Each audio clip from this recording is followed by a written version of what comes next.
Bases dropped on a wall past Wednesday. John and Jared here. You there. Thanks for coming on with us for Soccer's Morning Show. Soccer down here. It's the midweek. Whatever's on your mind. That's what wall past Wednesdays are for. It could be leftovers from Monday and Tuesday. It could be something that happened between the time that we left the air and are back with you. Or, could be something that just happens during the show. Tyler Pilgrim's from Scarves and the letter N, Spikes on the 280-character app, joining us at 9:15, as he always does on Wednesdays. We'll see if the busiest man in the Northeast, Dylan Butler from MLSsoccer.com, can drop by at 10 o'clock. 10 o'clock, we've got, in the hour number 2, we've got an ish ton of news from overseas and players going all over the place. Stapled raccoons getting more chances to pick up paychecks in Serie A.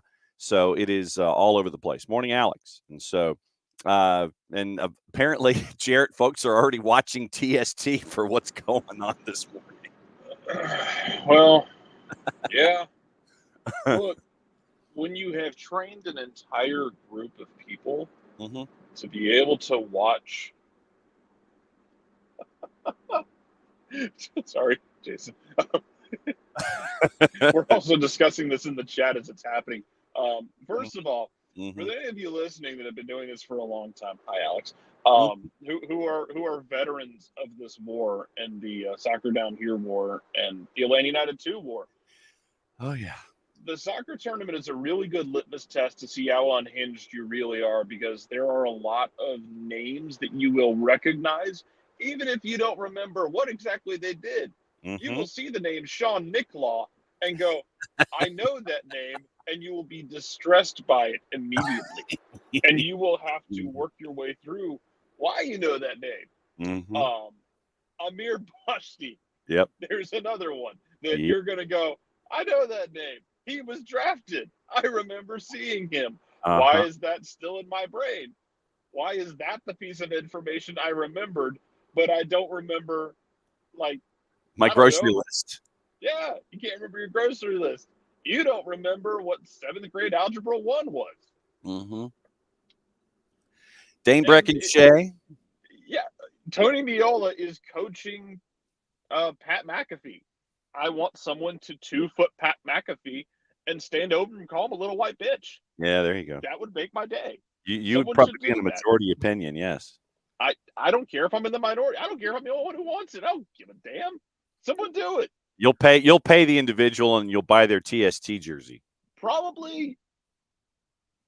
This is just a collection of random people where you're like, I know this person. This is a good way to know how unhinged you truly are, because we've trained everyone at this point, and it's the time of year, man. Like this international window absolutely sucks, because you're coming off of Champions League and the end of all the European leagues. MLS is about halfway through. You're feeling good. Then the international window hits. And like Lucas Black in Tokyo Drift, it just pulls the handbrake on you and spins you around the turn. And you're just kind of sitting there wondering, what am I going to do? There's nothing to watch. Want to bet? Baseball season in flow, but God only knows how I'm going to be able to actually watch baseball, because baseball's on 8 different channels, and Rob Manfred has completely screwed up the game. Football's not here yet. We're in a gap until the NBA and NHL finals start. Although the Stanley Cup finals should be fun this year. RIP to the Rangers. Sorry. I think Emilio's a Rangers fan. Sorry, Emilio. Plucky upstart New York Rangers. Those plucky upstart New York Rangers needed to either get more power plays or be better on the power play. Be better. But yeah, man, this is like you go through all that. You're like, oh, the Arena League's failed pretty much, like actively failing. Like, if you want to watch a star die in real time, go watch the Arena League, because it's like watching a star just collapse on itself in real time. But you're wondering, what can I do? What can I watch? The soccer tournament is here. I know these names. Oh, boy. Why is J.J. Watt in goal? His wife was a national team player. Like J.J. Watt is on the top of the list of, hey, we're gonna float this cross into the box. The hell you are! I'm letting him claim it. It's gonna be like when people try to float a cross against me the other day. Garrett Chapman is still mad at me, by the way, because Garrett Chapman positioned himself perfectly on one of those, on either that corner or that long throw in, and he did everything right. He positioned himself perfectly to snatch to flick a dangerous ball out of the way, and I just reached over him and just grabbed it off his head. He was very unhappy with me. I took away his moment. Not that there's anything wrong with that. For the most part, it appears that you can watch on the TST website. There are a couple of games that are going to be on the Plus, but for the most part, it's tst7v7.com/live. So it's on their website. They're driving all the traffic to there this year. So tst7v7.com/live. And Burnley Why FC. is Marco Materazzi scoring free kicks? Because he's allowed to in the TST. Burnley FC and Natty SC are playing each other right now, as are the Concafa SC versus Reggae Rovers. That one's on the Plus. Inter and La Bombonera are going on the .com. Bonaeristas FC and Gracie FC, they're underway and just underway. FC Bayern and dueling for Lincoln and Borussia Dortmund and the Town FC. So I'm guessing that means that Matt Damon and Ben Affleck are the ones in charge of that club. So, yeah, go to tst7v7.com/live and have it up as a separate screen experience. So it is on their website is the best place to describe where it is right now. That's where we are, yes. Tyler's coming on in a couple of minutes. And opening kickoff, yes, and CAF World Cup qualifying is on FIFA Plus. You can watch that. You can probably watch it on the BNs, too. And, you could go to Fanati's, fntz.co/soccer down here. There you go. You know what, Alex? I thought Abe would have been smarter than to try a long throw-in against me, but I guess I gave him too much credit. Yes. Because, like, Abe got that. Abe, like, that ball, I remember that ball went out to the side. Abe's like, I got this. This is Abe Gordon time, said Abe Gordon. Abe Gordon took 5 steps off the end line and decided he was going to try and yeet that ball into the box. Never mind the fact I was off my line. I was like, cool, man. You want to play catch? Let's play catch. Like, of all the people to throw that cross in against, man, wait till Reggie's in. Mm-hmm. Reggie is infinitely better in goal than I am, as evidenced by the amazing saves he made. But Reggie's not 6'5". Yes. Like you did the one thing against me that I'm pretty comfortable doing, which is just grabbing things up high. Claiming a high cross is no different than me grabbing the last can of soup on the top shelf of the grocery store, man. Tyler's already in this morning, and he is having flashbacks to the media match, by the way. Yes, I am. Yes, I am. Jarrett, there was a moment when I really thought I was going to tap one in at the back post, and you went up for a header, and it like skimmed across the top of your head, and I thought the world was coming down. Yeah.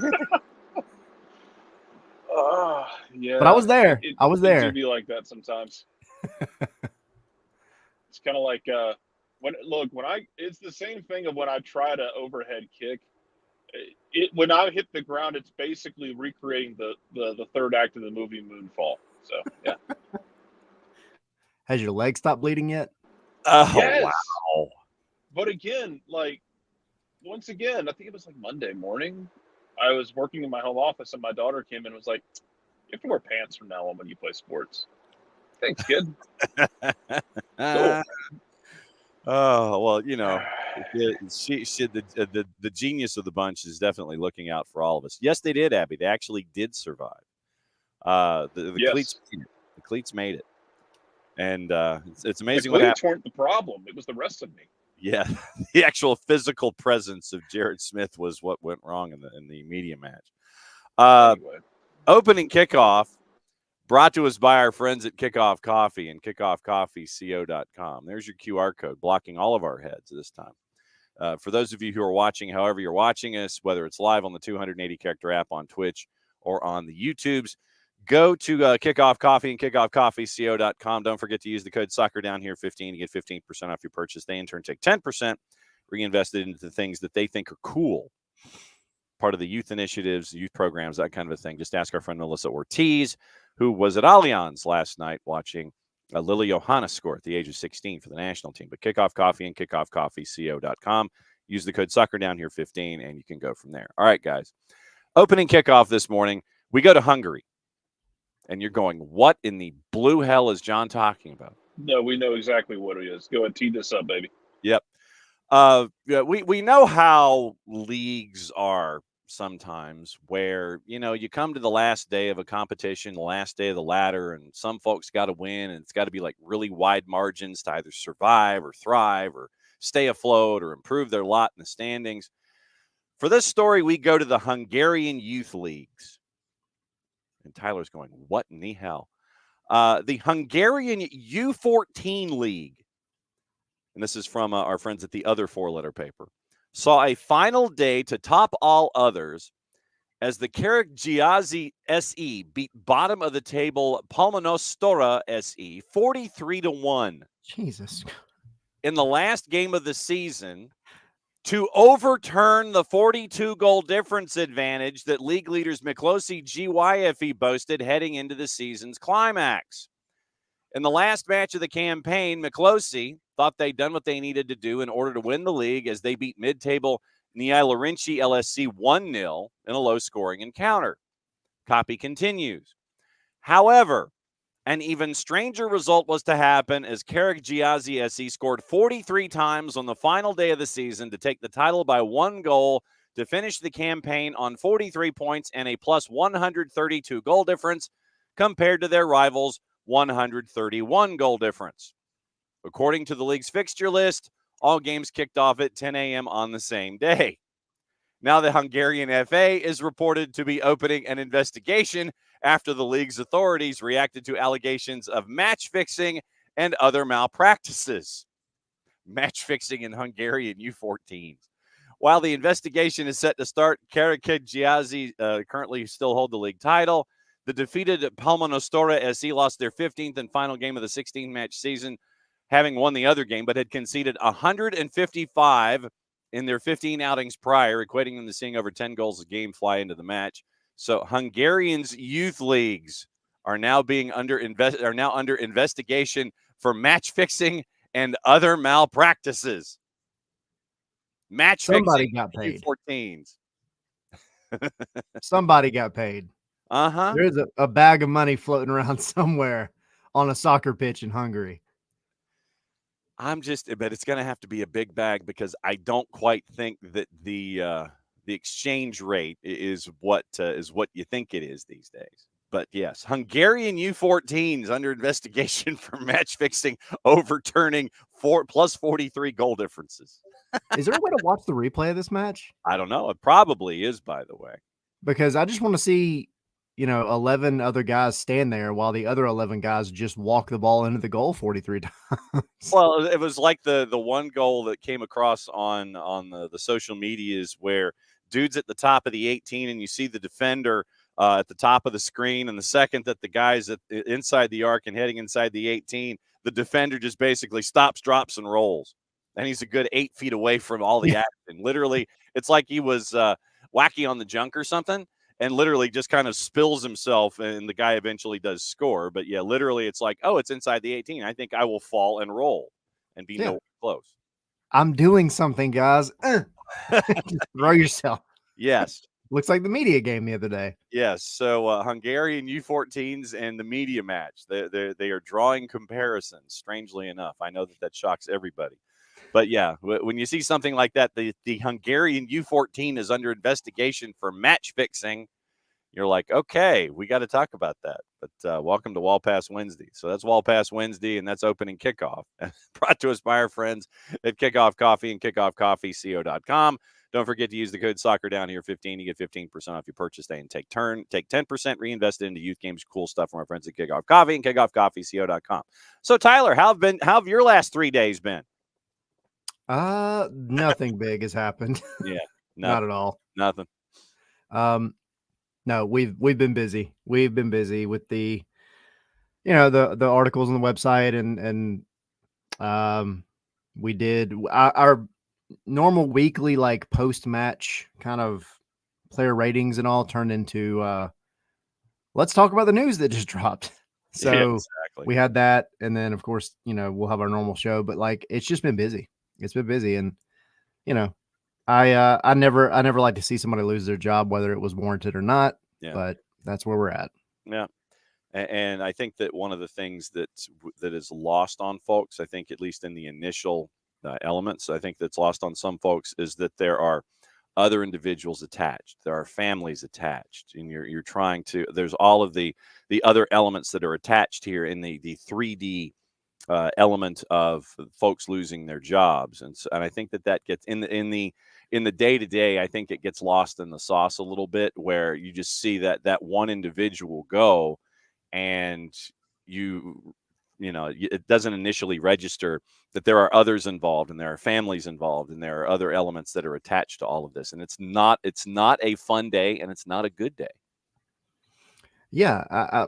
I said on our show the other day, like, you can celebrate the club, if you feel like it's moving in the right direction now, like if that's what had to happen to get the club back to winning ways, if what happened is what needed to happen to, essentially get everything back on track, right, that's fine. Like, celebrate your club going in a new direction, whatever. But leave the personal attacks at home. That's ridiculous. And yeah, I mean, it's not just one person. It's, it's two assistant coaches. It's all their families. It's, it uproots things. And yes, there is always that conversation of, oh, well, they knew what they were getting into. They know the business. Yes, they do. But that doesn't make it any easier at all, especially when you fully expect you go into a contract, right, in 2021 thinking, well, I'm going to make it all the way through this contract, and then we'll be able to reassess what's going to happen. And that's not what happened, which is, again, it's soccer, but you just have some humanity is all I'm saying. Have some humanity. Yeah, no, I make a point to reserve the Roy Kent PSA that we have in the drops when it comes to that, if things get completely out of hand. Jarrett, your first thoughts with Tyler here on a Wall Pass Wednesday. So, Tyler, now we've moved on to that next stage in Atlanta United's life. I feel like a lot of the eyes now fall not just to Rob Valentino, but to the players themselves who have not put the ball in the back of the net. How do you go about? And I know, asking you this question, if you had the answer, you would have the job and the money. How do you go about fixing the part where you put the ball in the back of the net consistently, because you should have killed off Charlotte in the first half? Yeah, and it should not have been a sketchy own goal and two incredibly low percentage shots that undid you. You should have killed, Samba should have killed them off in 15 minutes. How do you fix this? I mean, I think if it were me, if I were the one getting paid the money, I would step into the shoes of Rob Valentino and essentially just try to unwind everything that may be kind of built up in the players' heads in terms of like, this is the identity, this is, the set of tactics, whatever. Like, you're going to have I think a much broader brush to paint in terms of the way you go into each match now. Mm-hmm. And just tell them, we're going to go back to playing fundamental soccer, because the talent, I know this has been a conversation too. I feel like the talent on this team right now is one of the better ones in MLS. Am I saying it's the best? No, but it's up there. I really believe that. I believe that the individual talent is there. And I think you just have to go out in these first couple of matches, especially with all the changes, not just the coaching staff, but like with, international duty and travel and everything else. Just tell them to go play fundamental soccer. You each know your positions. You each know more or less your roles, but unchain a few things and just let them kind of run. And if you look back at what Rob did back in 2021, essentially that's kind of what this team looked like. They look like they just were going out and having fun again. And I think that would be the first step to just kind of see what you have at a more raw level. And then you can kind of start implementing maybe little tweaks here and there as the weeks go on.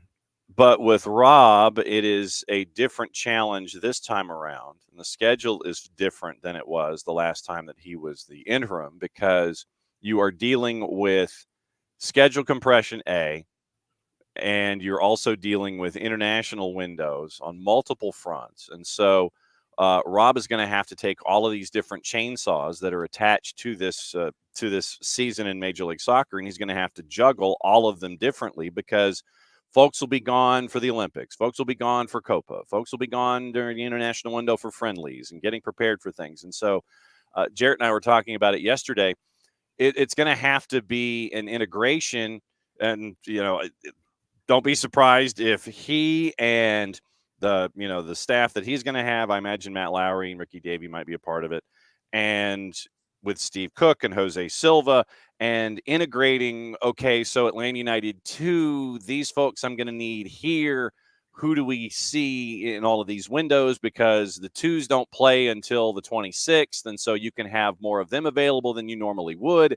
Do you see folks from the 2s that we're used to seeing with the 2s being, and I mean outside of the Nicholas Firmino, Luke Brennan element, things like that? You're going to have to do some serious juggling, and you're doing some deep roster dives to try to make sure that you've got these game day 20s and game day 18s in this stretch. Yeah, and I think in a way that might be a blessing in disguise, only because, if you kind of go with what Lagerwey said in his press conference the other day, in one way you have everybody being looked at, right? You have from the top to the bottom being looked at. And so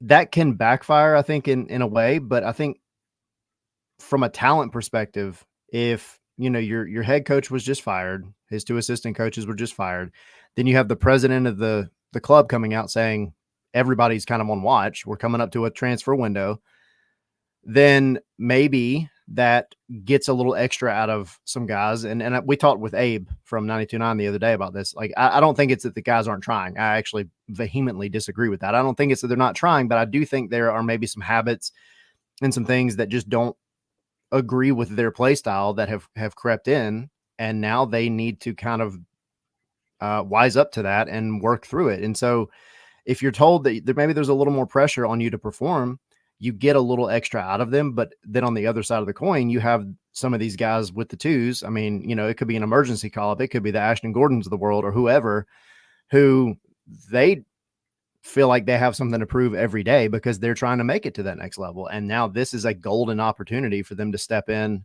and show what they're about. I still think it's hilarious that, speaking of him, Ashton Gordon, he got his first team debut before he got his second team start. I think that's hilarious. But you've got a lot of guys that are gonna have to be relied on coming up. You've got Tyler Wolf hopefully coming back from injury soon, which is one. But you've got so many guys out. Everybody's gonna have to step up and play their part, and it's not gonna be easy on Rob at all. Jarrett, go for it. Let's talk about the GG of it all, because I have never seen headlines dropped with such flawlessly grim timing as the Fox Deportes one, as we're sitting in the room waiting for Gonzalo Pineda. Yeah. Also, the Fabrizio Romano dropping after Garth talks to us yesterday or Monday. Yeah. How do you feel about the whole thing, man? Because it feels like at this point we're just dotting I's and crossing T's. Yeah, I think it's a matter of time. I think their actual transfer window starts, is it June 26th or June 22nd? Yeah, 26th, I think. It's 26th. So I imagine you'll hear something concrete, like an official announcement before then, because everybody kind of went up in arms about what Garth said. Like Garth or anybody is never going to come out in a press conference and say, "Oh yeah, we're just about there." Yeah, that's not going to happen. So, and then the Fabrizio Romano one comes out basically saying that they're down to the fine details, but essentially everything else is done. Man, this all started with Gigi looking to set himself up to get paid a little bit more, which is totally fine. And I love Giacomakis. My youngest son loves Yakima. That is his first like favorite soccer player. So that one will hurt for sure. He loves hearing Mike scream "Boom Yakamakis." So, but at the end of the day, I mean, the guy, he has been injured, and Atlanta's making bukus of money. Not that that necessarily is a thing for Atlanta United, but you're still making money, and the player is getting what he wants. He's getting paid more, it seems like, and you're opening up a DP spot going into a summer transfer window where you could potentially make a move. Now, that's not to say that Garth will, because we know Garth is going to kind of take things slow, which is fine, but it gives you options and it gives you opportunities. And I think you could, with the right decisions, find somebody who might be even more effective than Yorgos Yakimakis and somebody that can stay healthy more often. Mexico window opens June 24th and is open until September 10th. So we were on the right week of the calendar. And so that Monday. So happy Monday, June 24th. Your Liga MX transfer window is open there. And then you also possibly face the notion that Thiago Almada, if he balls out in Paris, could be sought after publicly. And once again, I know that we don't see any rumors right now because folks ain't talking in the media. And Garth said this as well. It's like you don't do transactions through the media. So just because we don't see anything involving Thiago Almada doesn't mean folks aren't kicking the tires on Thiago Almada. So you could be chasing a summer through Leagues Cup where you end up having 2 DP slots available and conservatively, $30 million starting on July 18th. With the Major League Soccer window opening up, where you could be making some serious moves again, like you did last season, looking for distressed assets and trying to address the issues that you had. Yeah, Lagerwey said too that as of right now, like the way it stands right now on June 5th, they are just going to be possibly looking at, I think he said fringe players, guys on the outside, which is understandable. Because I don't think you should ever stop trying to fine tune those things. But Stian Gregerson's not going to be able to be bought down regardless of what happens. So the most that you'll have is those 2 DP slots. I fully expect, this is just my opinion, but I fully expect that this team has at least 1 new DP by the time they get a new head coach. I wouldn't be surprised to see 2 new DPs by the time they get a new head coach. Yeah. And I don't think that's necessarily a bad thing, because you now have a guy in Lagerwey who has provided vision for the club in terms of, player acquisition. I've said it a million times. Carlos Bocanegra can bring in whatever talent he wants. He's really good at finding talent. But I think Lagerwey and him work well together, but Lagerwey provides, kind of the parameters that says, all right, go get the best talent, but do it within this. Yeah, because he's now the business side where he was on the soccer side in Seattle. He's now the businessman. Right. And so, I don't think you're going to have trouble finding talent to bring them here. And Atlanta still does have plenty of draw. It's not LA, it's not Miami, whatever. That's fine. It's not Charlotte. Marco Royce. New York, play on a baseball field. Yeah. Sorry. You've got the Bens. You've got, still more people turning out for a match on a weekly basis than just about anywhere in this hemisphere. Like, you have, a growing city, a World Cup city. You got lots to sell a prospective player on.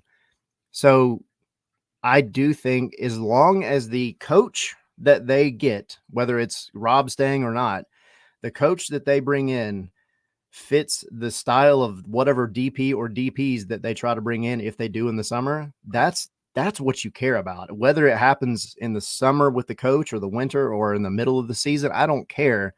But they have to have an idea of what they want before they go out and try to replace Yakimakis. Jarrett, go for it. No, I don't disagree with you. It's it can be weird, and glad you talked about the idea of 2 DP slots, and then even younger slots getting filled, because I'm still not convinced that we are not going to have some really hard Caleb Wiley discussions if the Olympics go the way that they're capable of going. Yeah. It feels like you could be in for, not even managerially, but player wise, like an abundance of those fringe moves. And yeah, I guess I wanted to clarify for people that Atlanta United has never negotiated through the media, ever. Ever. They probably never will. So like, just don't take it as like set an obsidian when they say, well, we're only going to do the fringes. Well, that's because that's what's available right now. They're not going to speculate on Giacomakis or Amada or anybody really. But yeah, I mean, I feel like the Olympics could also just be a circus potentially for Atlanta United in the shopping window. Yeah. Yeah. And that's the thing that's really difficult, I think, because we've had that conversation all year of like the depth at Caleb's position. And now, of course, it's going to depend on like how Rob wants to play. Is he going to play a back three? Is whatever new coach, if you do have a new coach coming in, is that person going to play a back three? Are they going to do a traditional, left back, right back, whatever? So I think there's a lot to look into, but the depth at that specific position, I understand you can mix and match and you can put Abram possibly there. You can move Caleb up to the wing, but like that left back position in general doesn't have a ton of depth. I mean, you got Hernandez, and you have also at the end of the season, 8 players that are all on option years who, you might not pick up. So I think Caleb would be the one that I really wish Atlanta could have a serious conversation with and try to give him something to keep him here for a little bit longer, to just not even from a bragging rights standpoint to say like we brought this kid up from 12 years old, like all that, but you financially you want to be able to have, less overhead and stop worrying about bringing guys in, right? Like I remember last year, Brad Guzan had the conversation referencing Tyler Wolf about how it's difficult for a team and players on a team like Atlanta United to come in that are homegrown to get time unless they're balling out, essentially, because Atlanta's going to go spend money on a need. And if they need somebody at the left back position or left wing or whatever, they're going to go find it, which puts the onus even more on a kid like Caleb or Tyler Wolf or whoever to just up their game that much more. But they both have that talent, especially Caleb. And Caleb could absolutely go to the Olympics and have a phenomenal time. And I would not be surprised that the day he gets back or before we start hearing tons and tons of rumors. But I would just like to see Atlanta give a shot to try to keep him if they can. To answer your question, it is at the end of this season. This does not take into account options that could be either picked up or denied. End of this season, Brad, Dax, Jamal, Daniel Rios, Ronald Hernandez, Nick Firmino, Efra, Tyler, and Jay. That is what you're staring at with Atlanta United. Guzan, McCarty, TRA, Rios, Hernandez, Firmino, Morales, Tyler Wolf, and Jay Fortune. That, like I said, that does not account for options to be picked up. So that's what you're staring at the end of the calendar year. I mean, there's a lot of young guys in there, right? You've got a lot of either homegrown talent or talent that's come through the twos or whatever, and you don't necessarily want to get rid of them either, right? But especially considering right now where they're at in terms of cap space and all. Do you know how much cap space they have, sir? I've heard rumors. That's all I've got. And then I don't know what those rumors mean. You might need Javi Armas in this stretch coming up, playing the midfield for the first team. Yeah. I would love to see that. You might need it. Jay's gone. Bartosz is gone. You might need him back there because Dax can't play 3 games a week anymore. Nope. I would love to see Dax stay next year, though. I would. Absolutely. I think this team has looked great in terms of, everything, all things considered, like taking away the results. But I think this team has looked solid with him back there. He is a great leader. He is kind of that Lorenowitz guy that everybody's been asking for so long. But there's a handful of those in that list that I would love to see get another year and even another contract if it works out. But the new coach is obviously, I would hope, is going to have a big say in some of that. Oh yeah. Because if he doesn't, then I don't know what we're doing. But the new coach has to have some kind of say in it. Players, and you, coach, will have these players to work with. I didn't have a say, but no, these are the players. Yeah. No coach wants that situation unless you're an up and coming coach that'll sit there and go, well, yeah, okay, I can work with this. And even then, like that's got to be an up and coming coach that knows the league well. And that's something Lagerwey talked about as well. Like he wants a coach that has some kind of MLS experience. So because it is different. So I think there's just so many doors that are opening at one time right now with the firing of Pineda, and the timing with the transfer window and everything else. It's just Garth is going to have to navigate this, and it's going to be a little bit like tiptoeing around eggshells. It's not going to be easy because you got to get all the steps right, or you're going to throw things off, by 6 months or more. Tyler Pilgrim from Scarves and Spikes at ATL Pilgrim on the Twitters, Scarves and the letter N Spikes on the Twitters, on the 280 character app, hanging out with us as he always does here on a Wall Pass Wednesday. What was the initial response on your programming about the removal of Gonzalo Pineda and the staff? What was the feedback that you guys have been getting? Unsurprising, I think was the main thing. I think it had been, going on long enough. The results have been going on long enough.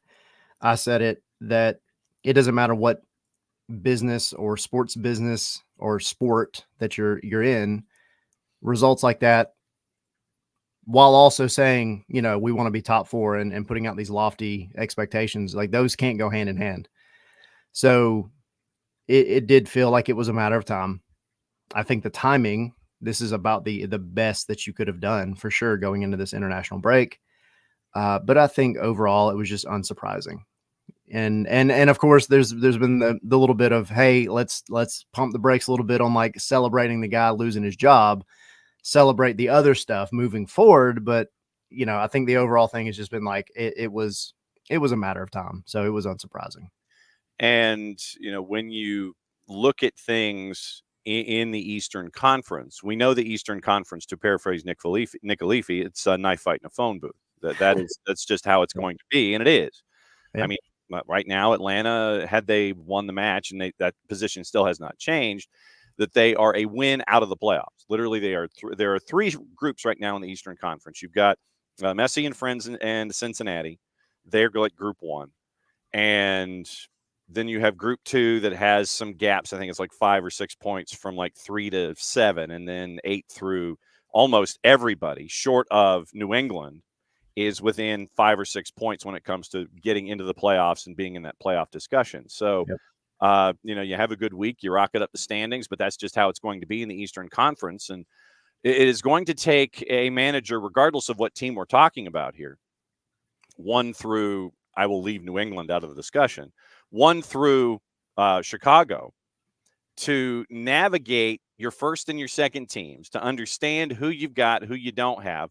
Orlando, I think, is losing 8. In the Western Conference, I think Minnesota is losing 9 to Euro and various competitions. Atlanta United has, I think, 8. So it's in these situations, and LAFC is losing 5, but they're big names. And so it's going to be taking that navigation of who you're losing, what your second team looks like, what you can do with cap. And like I said, man, if you know what's going on with the cap, could you like tell the rest of us here? Because it is something that it is a drum that I have been banging on for years, to have a better informed electorate, sir, to have a better informed fan base. I think that so we can all understand where teams sit, what they're doing to dance with, what they've got to dance with, how much room they've got, to know where you stand when it comes to the salary cap, so fans can sit there and go along for the ride instead of scoffing at the whole notion of looking at what LAFC is doing and bringing in Handsome Men FC to see what Messi and friends are doing. And it's like, oh, somebody's injured. Oh, okay, so we'll just bring in somebody else, Yep. The 3-card Monty that Chris Henderson is doing very well down there. I think that we need to have this information, and that's why I said, if you've got it, sir, can you release it to the rest of us and let us know what's going on? I'm going to charge $2 per pamphlet on the roster rules and salary cap. Yes. No, I mean, so Tommy on our show, who's I see him in the chat talking crap about FIFA, by the way. There's still only one person here who has scored a goal against Paulo Neto, so I'll just leave that out there. Wow. Okay. Yeah. So, but no, he definitely is a little more in tune with it. But I think what Lagerwey said the other day was essentially where they're at. Like they can't do much right now. unless they make moves. So, but I mean, almost every team in MLS has to deal with the same set of rules. So you've just got to hope going into this, because like you said, with the standings as they are right now, this season's not over for Atlanta. I've been like screaming from the rooftops. It's not over. You're not New England. You're not at the You're not New England. That's the bumper sticker right now at this point of the season in the international window. You're not New England. You're not New England. So if you can string together a handful of results, you just got to get into the playoffs. That's what matters. And then, like, the Supporter Shield's gone. Like, I'm not sitting here trying to say like Atlanta's going to go win the Supporter Shield, but you could still win Open Cup and you can still make it to the playoffs. And you never know. There's so many wild cards between now and both of those scenarios that anything could change. So is it going to be easy? No, not even kind of. Like, Rob Valentino's got a hill to climb, massive hill to climb. Uphill both ways in the snow, barefoot, all that. Yeah, 5 miles one way, whatever. Yeah. It's not going to be easy, but I do think you have things like maybe you get the new coach bounce, maybe you get some of the young guys that do get called up that are going to have to show out, and maybe they bring a little extra. Maybe you get something out of them and you take some of these teams by surprise. Like, there are so many things that could happen, and strongly could happen, because it's Major League Soccer. It's not the Premier League. Like, we're not looking at 4 teams that are just always going to do the same thing. Y'all and everybody else. Yeah, exactly. So, the timing of this could not have been better. If it was going to happen, it had to happen, right? And it had to happen sooner than later. Yeah. But that doesn't mean the season's over. The season's not a wash yet. Who on this roster coming out of the international window are you most looking forward to see how they respond, provided they'll be here, from now to the end of the season, whenever that is? Who are you most looking forward to seeing how they respond to the current state of affairs with Atlanta United? Are we talking like normal first team player or just anybody on the roster? Anybody on the roster, doesn't matter. Slish. Okay. Slish, because for a few reasons. Comically, he left, and now it's come out publicly. We can all say like he got married. Mazel tov. Yes. And then is going to the Euros. But since he left, the Giacomakis rumors have really kicked up, and of course, head coach and 2 assistant coaches get let go. So, but taking the humor out of it, there is no player in Atlanta United's locker room, no player, not a single player, that takes a loss as upsetting and as frustrated as Bartek Slish. I mean, Giacomakis could be up there, but Slish, it hurts his soul to lose or to have a bad result. Art takes it personal, man. He does, and you have to go like. There's something to that though, because this guy is a championship winner 4 years in a row. Like, he came here off the back of another trophy, so he's not okay and not used to losing, and so. You never want to demoralize a new player that, you bring in, you sold all this stuff to, and then you get here and all of a sudden it's a rough run of form. I really want to see like Slish, and he's remained good. That's the thing. He's been good throughout it, even though the results haven't gone Atlanta's way. I would like to see what he can do coming back into the team and just maybe having a little less pressure to do everything himself. I think it will elevate his game even better than it already is. See how the honeymoon is going with Bart when he comes back? That too. Yes. After the honeymoon. Yes. But yeah, I mean, for me, once again, it's, looking at the DP situation and figuring out, okay, how does this work? How does it work after the Olympics? The creating of the opportunities for guys like, for an Ashton Gordon, probably for a Matt Edwards, probably getting calls up, for Javi Armas, who's probably going to get called up to help out in the midfield, considering the absences that are going to be there.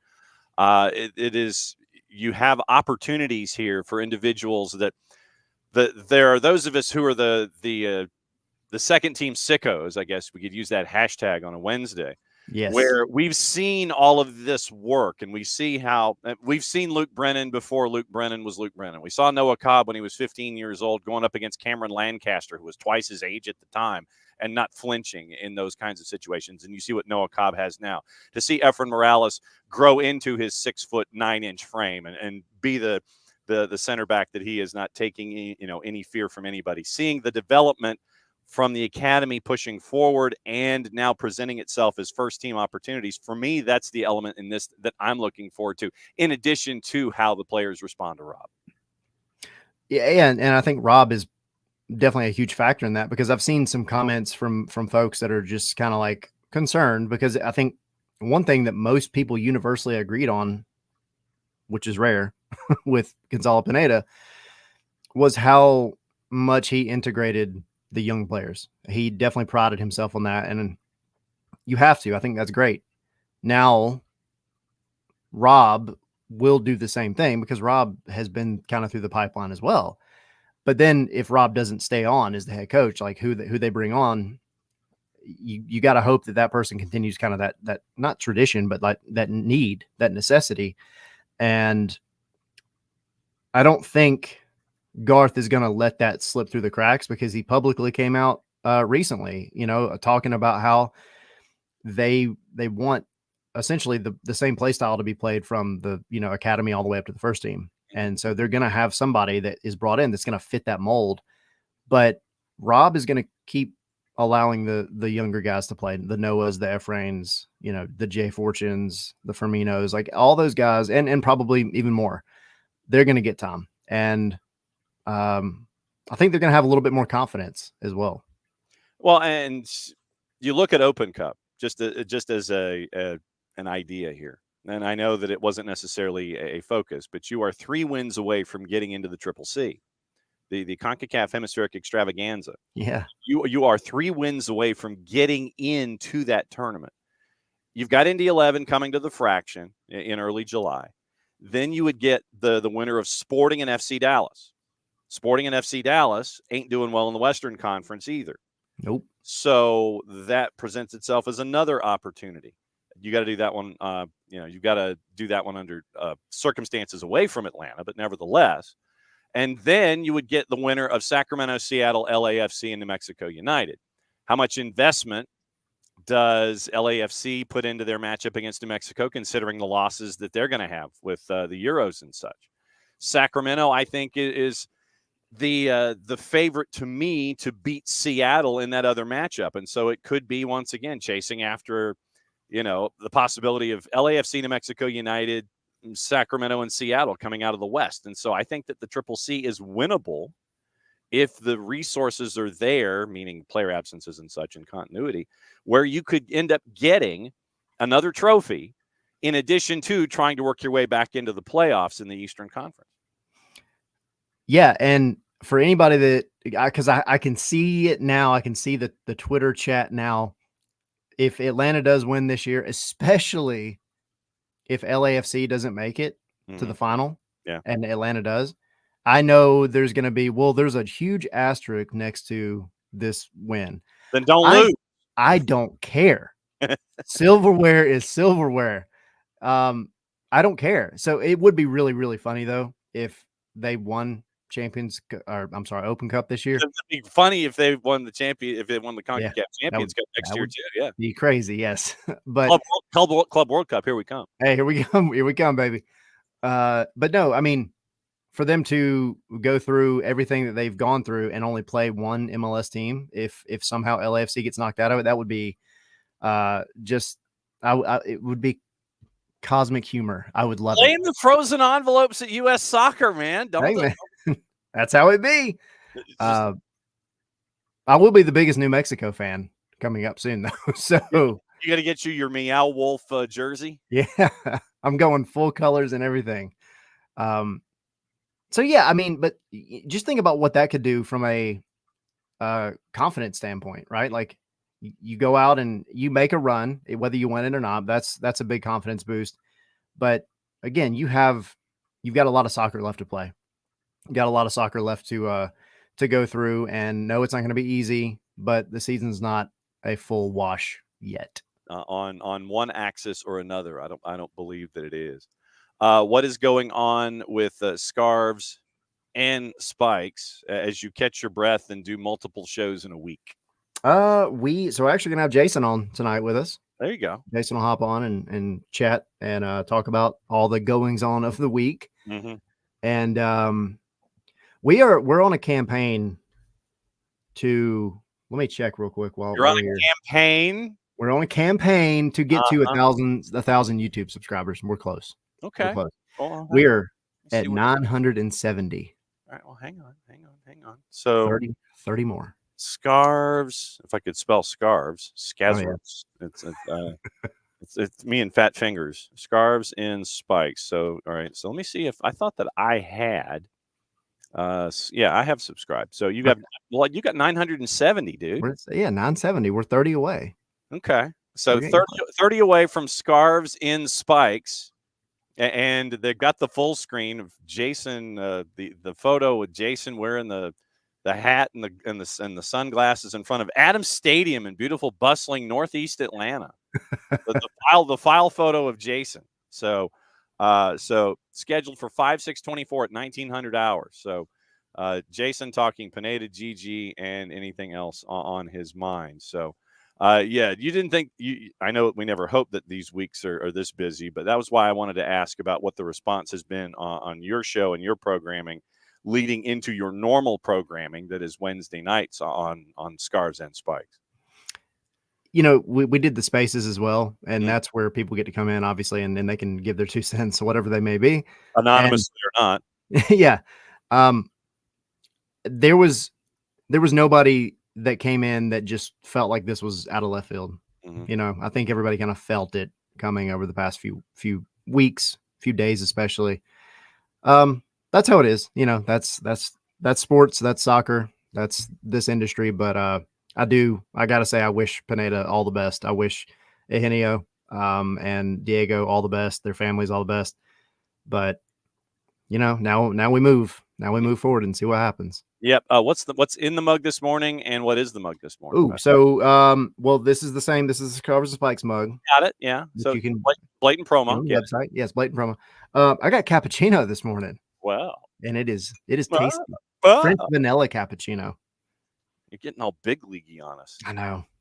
He's going all Euro and getting ready for the TST and the Euros. He's going cappuccino this morning. Yeah, I'm getting ready for all the celebrations of our the old land over there.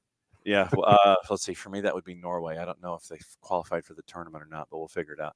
Yeah. As always, my friend, you can crash at any time, but as always, great to see you and your mug and your contents and your office. Now that you have assembled everything in the new office with the move. Well, no, I'm still at the old house. We haven't got everything moved over yet, but we're close. Wow. So it's going to take like 9 people to come over and help you move all of your stuff and put it in the new house. Yeah, I'm going to have like 10 boxes of scarves that'll have to go Not that there's anything wrong with that. No, not at all. I love it. I love the collection. Shower rods, my friend. Yes. Shower rods on the doors. Yep. That's absolutely right there with you. Be well, my friend. We'll catch up soon. See ya. All right. That's Tyler. Tyler comes by on Wednesdays. Remember their show tonight, 7:00. It is Tyler. It is Tommy. It is Sid. And tonight it will be Tommy and Tyler and Sid and Jason, which sounds like a 1980s sitcom. So Jason dropping by Scarves and Spikes tonight at 7:00. And they'll discuss what's going on with Gonzalo, with Gigi, with the news. Tier 1 sourcing yesterday, once again, they say it's close with Gigi and Cruz Azul. Keep an eye on folks like Fabrizio Romano, Cesar Luis Merlo, and even Fox Deportes, who had the news Sunday night, looking like 10 million plus add-ons. And once again, the window at Liga MX does not open until the 24th. So you have the international window, and then you have the matchup against Houston. And if I'm not mistaken, that is the last matchup before the Liga MX window opens. So March, April, May, June, as it slides down and doesn't give me an instant result. Okay, so it is Houston, Then on the 19th, it is at DC. On the 22nd is St. Louis. St. Louis City SC. I've got to get it right. And it's at City Park on the 22nd. So you've got those opportunities before the Liga MX transfer window opens on the 24th. So possibly the last time to see Yorgos Giacomakis in an Atlanta United jersey would be the home match against Houston on the 15th. And then you have the 2 matches on the road.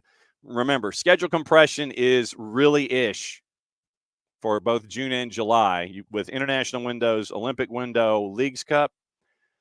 June 15th, hosting Houston. 19th at DC, 22nd at St. Louis. I'm guessing they come home. Maybe they don't.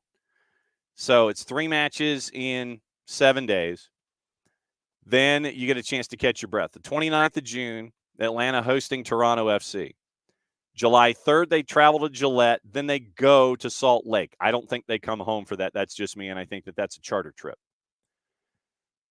July 3rd at New England, then traveling, because if you come home late on the 3rd, then basically you're unpacking to pack and you're flying to Salt Lake. So I think they stay on the road. That's my guess. July 3rd at New England. Shooter can go visit. RSL on the 6th. Back home at the Fraction on the 9th to take on Indy 11 in Open Cup, and that would set you up with a win to go up against either Sporting Kansas City or FC Dallas in a semifinal in the month of August. And you keep an eye on the West with Sacramento, who I think beat Seattle at home, meaning in Sacramento at Hard Health. And then, seriously, what does LAFC look like? Going up against New Mexico United and Alex Tambakis. What do they look like? Do they have the Handsome Men? Do they have Handsome Men FC in place for that one? Then after the 9th on the 13th, they travel to Montreal. This is ridiculous when you think about it. So 30 days has September, April, June, and November. So 29, 30. And so in 15 days, you have 5 matches. Hosting Toronto to end June, traveling from Atlanta to Gillette, and then probably staying on the plane going to RSL, coming home for Open Cup, getting in a plane and going to Montreal. Then 4 days later, back to Mercedes-Benz to take on NYCFC. 3 days later, Columbus visits Mercedes-Benz. And then you get a bit of a break. A whole 5 days before DC comes to town in Leagues Cup to start that off on July 26. So from July 20, 22 days, you have 7 games. 7 games in 22 days at the end of June after 3 matches in a week to get you out of the international window. 7 and 22 days to get you into Leagues Cup. And then DC's back to start you in Leagues Cup. Then you got Santos Laguna on August 4th, and that's the end of the group stage. And then whatever happens in Leagues Cup at that point. Massive schedule compression for a lot of clubs. And that's where we stand right now. It's Wednesday, and it's Dylan. So that means it's Wednesdays with Dylan. It's strange how that works. I know. Morning. What's up? You tell me. It's been slow. It's been a slow news week here in Atlanta, and absolutely nothing happened after a loss to Charlotte at home. So let me ask you this to start things off: what, if any, what has been the national vibe from the Northeast or any other environs about what has happened in Atlanta, or is it just, yeah, that's Atlanta and that happened? I don't think there's a lot of surprise, certainly. Yeah. When you struggle the way that you do with the roster that you have, there's bound, and you're in a you're in a market, and you're a team that strive to be one of the elites Mhm. year in and year out. I can't say there's necessarily a surprise with what happened. The one takeaway, and it's funny because I'm hearing the same things about Pineda as I discovered with Chris Armas. Great guy to deal with, super nice guy. Like, so I guess the moral of the story is, don't be a good guy. Be an ish head is what you're saying? Yeah, you might. I mean, go around the world, right? Like Jose Mourinho's made a career out of being that and winning. So feel bad for Pineda, certainly. And yeah, now you go back to caretaker, and it's the big question on who's the next guy, right? I think the words, everyone wants to pick and like analyze word, like Pick and parse and analyze and go a sentence at a time. yeah. So I think the exact, and you can correct me if I'm wrong, but I think the phrase was MLS, not experience, right? But knowledge, right, of MLS Yeah. is a requirement for this position. So, who in your mind? Well, that's a problem. I don't know who has knowledge of MLS outside of those in MLS, right? Like, so that's the and I do think it's an interesting one because you've gone the hot assistant route, right? Like the guy who was at the top of the list who deserved that shot, right? Mhm. And I guess it didn't work out. I mean, it didn't work out, obviously. Right. You've gone the big name overseas route, and that's only worked really once, right? With Yeah, and if a player had stepped out defensively with the second big name internationally, then it would have been back-to-back MLS Cup Finals appearances. But I digress. Yes. So, yeah. So now that begs the question, right? Like, who's the guy, right? Like, who's going to be? Is it is it someone who's already coached in MLS? I don't know. So, Like, here's the wording from Garth Lagerwey. Quote: "Someone that has at least some familiarity with MLS is important in a coach going forward. It's still a very special league in terms of the salary cap, and I don't mean just in dollars, but in terms of regulation. We don't need a coach that understands that perfectly, but we need to acknowledge that reality in terms of team building and what we are able to do short term and long term." End quote. I wonder is I don't know, just off the top of my head, Dome Torrent, is that someone who you maybe think about, because he would check a few of those boxes, right? But would Dome fit the style of play and the personnel that Atlanta currently has? I mean, I don't think it was vastly different from when he was coaching NYCFC. Okay. So you put Dome Tehran on the list. I know a lot of folks down in this particular part of the woods have mentioned Gio Savarese. Yeah, I mean, I think that's a fair and that he's available, obviously. He's up there with you doing TV on the weekends. He is. He's bringing wine to those guys. I'm a little bit jealous. Seriously? Gio knows his wine. So like when I heard when I was watching, I think it was one of those where they do the goal count, right? And so his was off. Oh. So then he brought the guys some wine, not just, I think, a couple of bottles of wine. Wow, that's strong. Yeah. I know that some folks are mentioning Ronnie Dyla, as long as he perhaps keeps his clothes on. But I think that Dyla or not. I don't know. If he doesn't, that means that you've won something significant. So it's true. But would Ronnie want to come back from Europe, where he seems to be happier than he was when he had his time on this side of the pond? Yeah, I think it's. of those two, I would say that Dome would be more interested in coming back to the States. I don't. I think Ronnie is more comfortable where he is. He's more comfortable disrobing overseas than he is disrobing here on this side. It's more. I mean, it's they're looser with their. They're looser with their apparel and their mores when it comes to wearing clothing and celebrating. I see. Yeah, exactly. Folks in the Twitch pitch, our Bart Keeler from the Soccer for US POD says Dyla and Toronto too. He'd look at Savaresi's a bit too pragmatic in quotation marks for him, but he thinks he'd set a higher floor than what Pineda could. What is I haven't looked in a little bit. What's Patrick Vieira doing these days? Patrick Vieira. So let's try and see if we can find Patrick Vieira for the if I could spell Vieira with fat fingers on a keyboard. Let's see. So yes, you found Patrick Vieira. Good for you. Let's see. Strasbourg.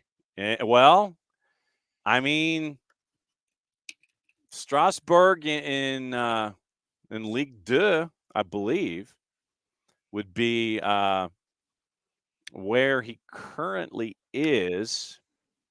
Let's see if July 2nd, 2023. So he's coming up on the first year completed in a 3-year deal at Strasbourg. And so, what Strasbourg? Wait a second. Why does Strasbourg trigger what's Strasbourg's roster? See, so now that we're going down a rabbit hole on a Wall Pass Wednesday, I know that surprises no one. But yeah, so Strasbourg, RC Strasbourg, you look at them, Strasbourg, Alsace. But so Ligue 1 right now, 13th out of 18, and is Strasbourg a distressed enough asset where Atlanta United has been fishing in. Strasbourg's Ligue 1. And so, are you happy in Ligue 1? If you end up getting if you're happy being 13th in Ligue 1 and you're happy in Strasbourg in the Alsace Mountains, are you kind of happy there? You don't want to leave? I think that Patrick Vieira might be happier in Europe, much like Ronnie Dyla. He's more, having dealt with Vieira for during his time here, he is more he enjoys traveling. I would say that. Okay. And the funny thing is, like, you look at his CV, as they say, and he's found himself some pretty nice homes, right? Like, I remember joking with him. It was a really cool kind of setting post season one of the years, and it was like a select few media. We went out. There was like a lunch somewhere in a French bistro in Manhattan, and I was sitting next to him, and I mentioned Newcastle, of course, right? I'm going to mention that, and he said, "Man, he's like, honestly, that's one of my favorite stadiums. Like, I loved playing there." And I feel like at the time they were either without a manager or close to without a manager. And I said, yeah, listen, you've been all around, what do you think about that? He goes, honestly, he's like, I love it there, but it's a little bit for my wife, like a little bit, it's like too much of a party city. It would be a situation, he said, like, where if he, he probably couldn't take it because of his wife, but he said if he did, like, she'd be in London and he'd have to take like the train, like, to Newcastle. He's commuting. Yeah. She's more of the, we're living in Paris, we're living in New York City, we're living in London, we're living in Milan. So yes. But that said, Atlanta, having been there, is a beautiful city as well. So. And then the international confluence that is Atlanta when it comes to everything. When you look at the Eastern Conference right now, we were talking about it with Tyler Pilgrim from Scarves and Spikes before you came on. Basically, it's 3 groups right now into this international window, where not everybody is taking a break. By the way, you're given the option of playing through an international break, and 8 teams are doing that. We got 4 matches on Saturday that we actually have to talk about on Friday. It's like it's a painstakingly, like, we actually have to talk about them. Well, and it's like, okay, so we need rosters and scorecards and oh yeah, figure out who's away, and yeah. It's like, who's away and what are we doing and who am I talking about? What of my Correct. roster looking like? These kinds of things. I mean, it's if you're a fantasy MLS player, I guess, or you're a juice box person, these are the weeks that we despise. Yes. Well, and considering, as a matter of fact, since you mentioned that, I actually tried to fill out my fantasy team for this week to try to get it over with early, not knowing, who's out or who's not out and all these kinds of things. I literally have 14 million left under my salary cap.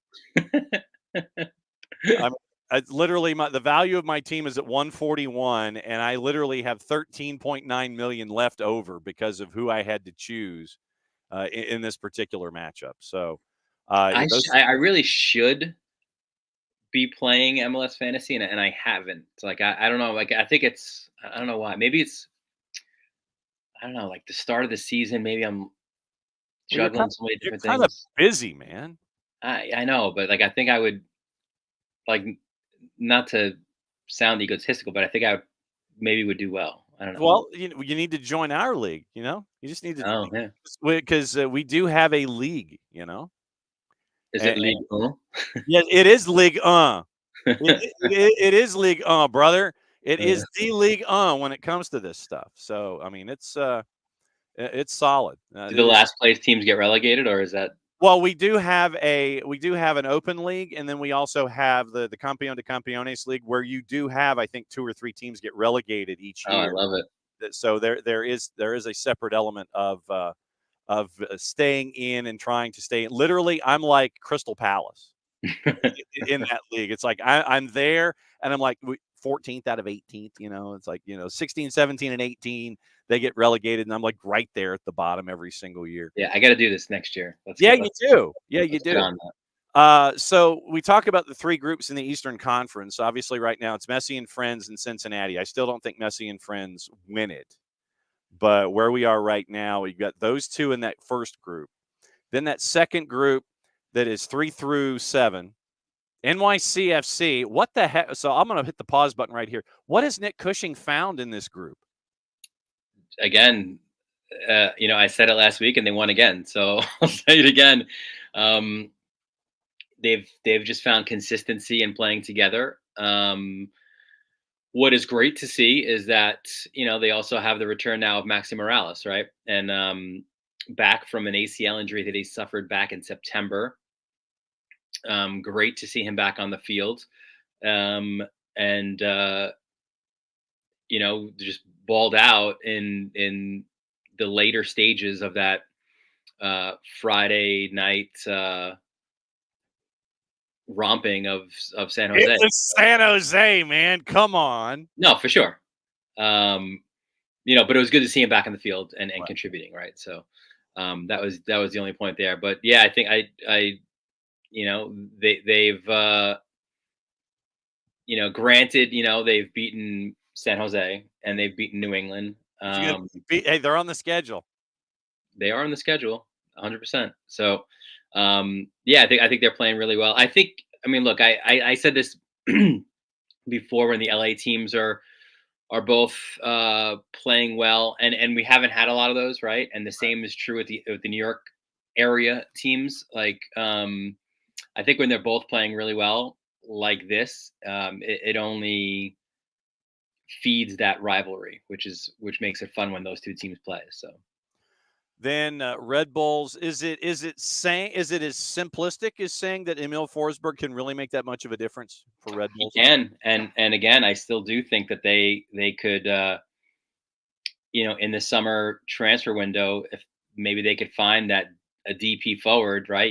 Now you've got Forsberg, DP forward to be named later, and Lewis Morgan up there, right? Like, with the defense that they have, they would, dare I say, for their long-suffering supporters, a cup contender then. and they're one of the highest scoring offenses they're second in the Eastern Conference in goals scored. Do I have that right? 29 goals behind Miami's 42. Yeah. Wow. Okay. I did not anticipate that. And so then 2 in front of them in the Western Conference, 3 in front of them in the West. So they're like, they're like top 7 or 8 in Major League Soccer in offense this year. Then you've got that tail end of that second group at Charlotte, Toronto, and Columbus.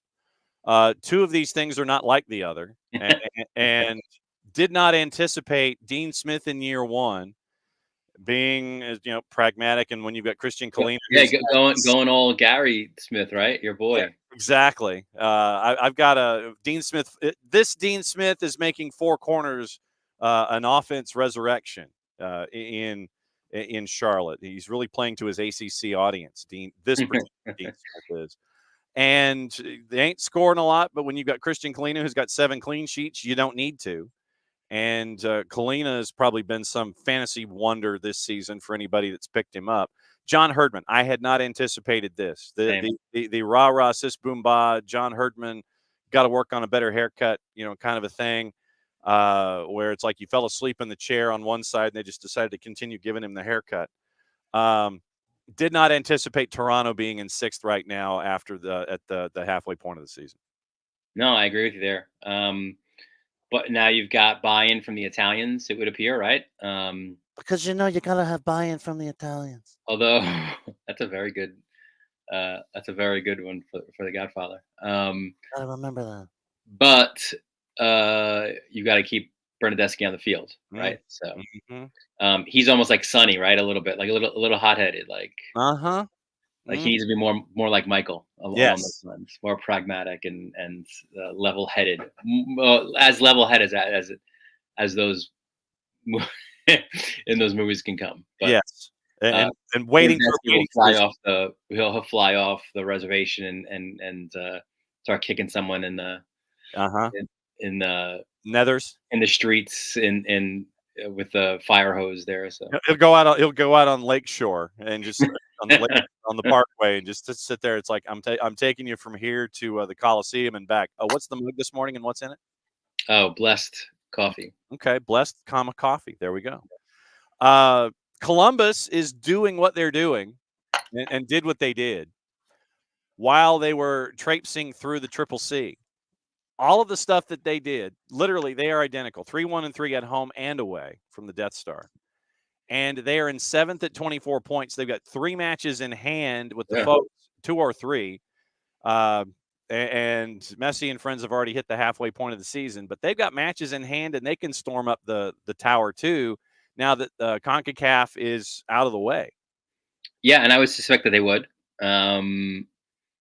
This is the point where I think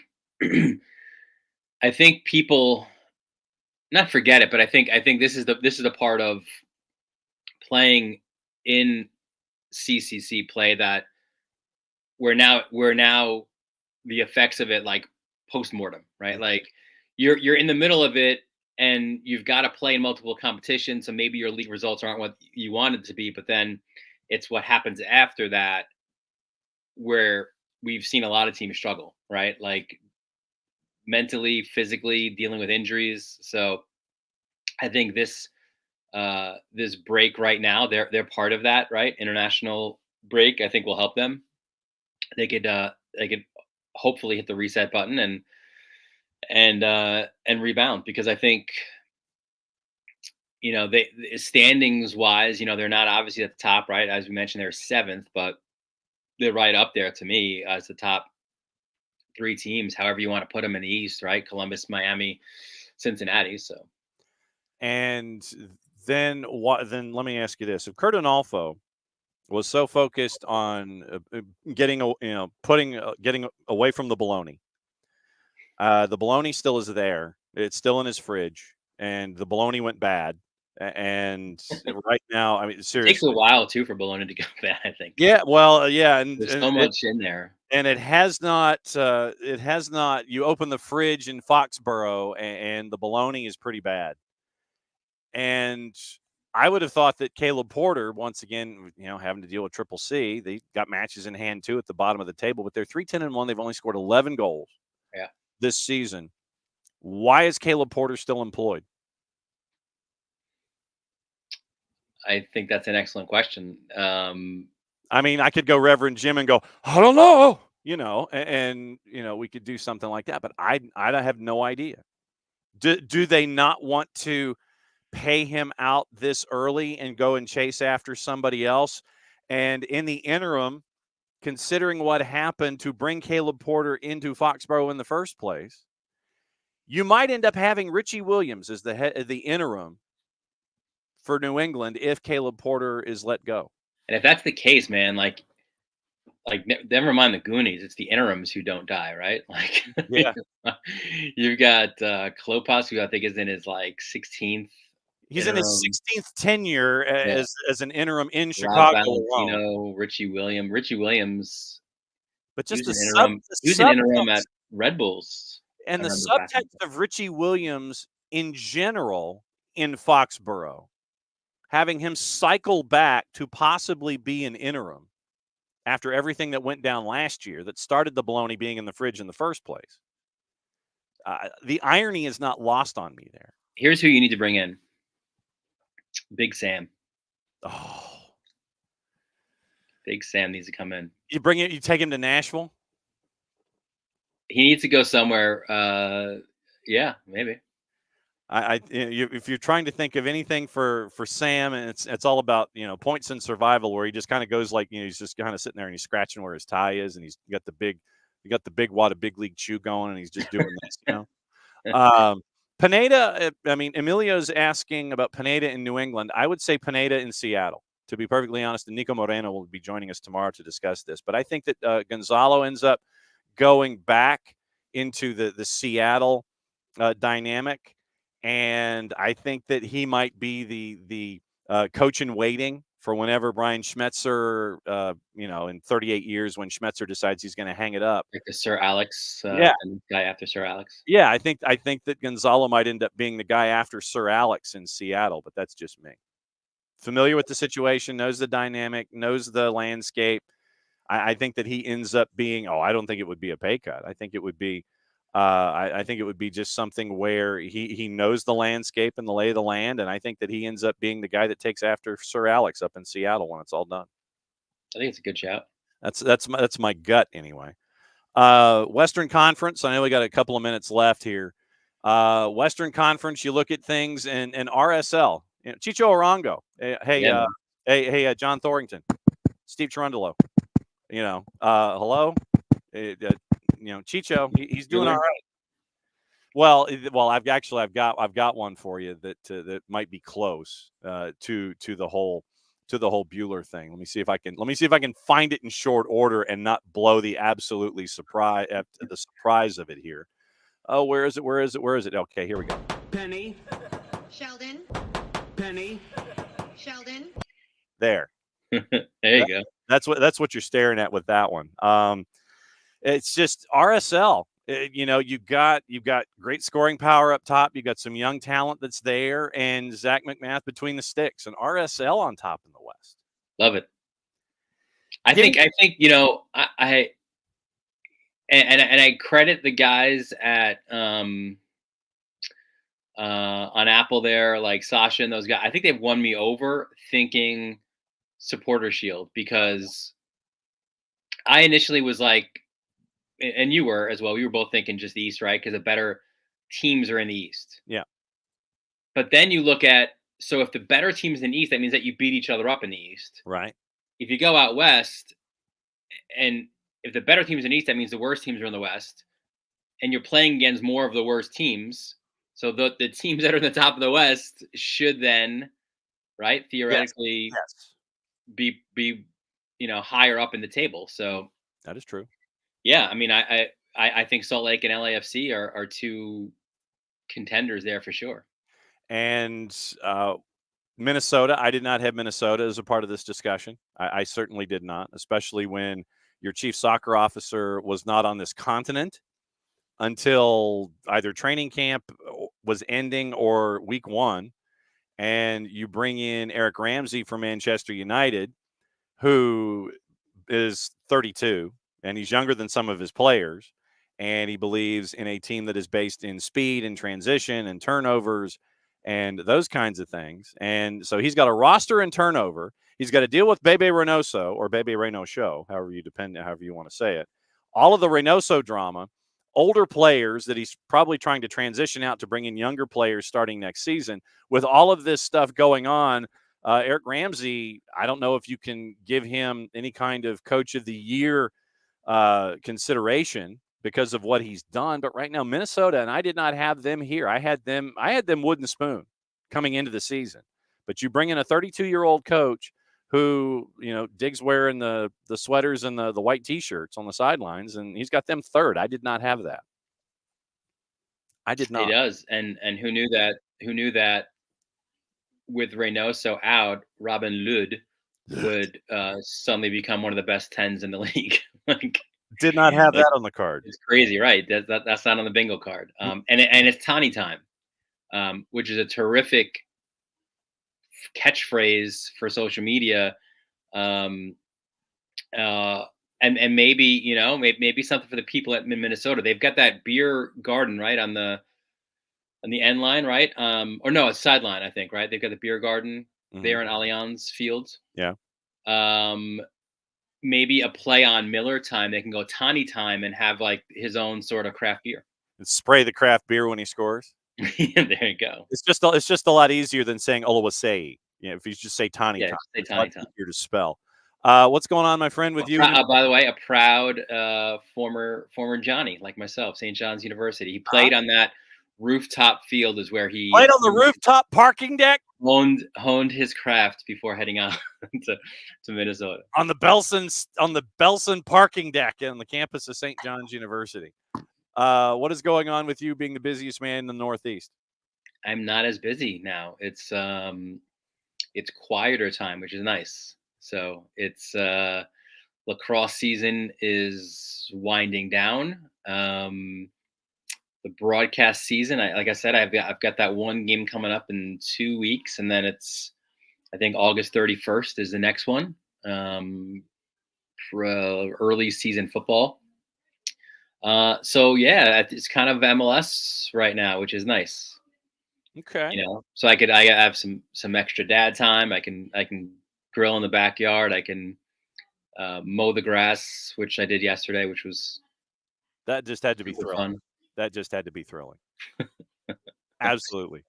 My friend, it's always great to catch up with you when you are not the busiest man in the Northeast and find out what the perspective is from you at MLSsoccer.com at Dylan_Butler. Go enjoy the rest of your day. Enjoy dad time. And now that you've mowed the lawn, you don't have to mow the lawn today, at least on back-to-back days, I don't think. Yeah, not today. Well, sometimes I go like, listen, I don't have a palatial estate. Yeah, you do. I've got a little bit of property. So I've got like a little more than a quarter acre. So like I do the back one day and the front the next day, but I won't have to do the front tomorrow. I'm actually heading to a family wedding in Annapolis this weekend. So so then you're going to go get your Annapolis Blues NPSL gear and go sit in on the game if they've got one this weekend over at the stadium. Perhaps. I did think, I was like, can I talk my wife into USA Columbia on the way back? But I've opted not to press that button of chance. Okay. just drive on through. The athletic emotional capital. I completely understand that. There's a time when you can use that button, and that may not be the one that you want to sit there and burn it. You don't like to press that button a lot. No, just you have the opportunity to use it. You can use it. You save it for later when it's a really obscure one that you really want to take care of.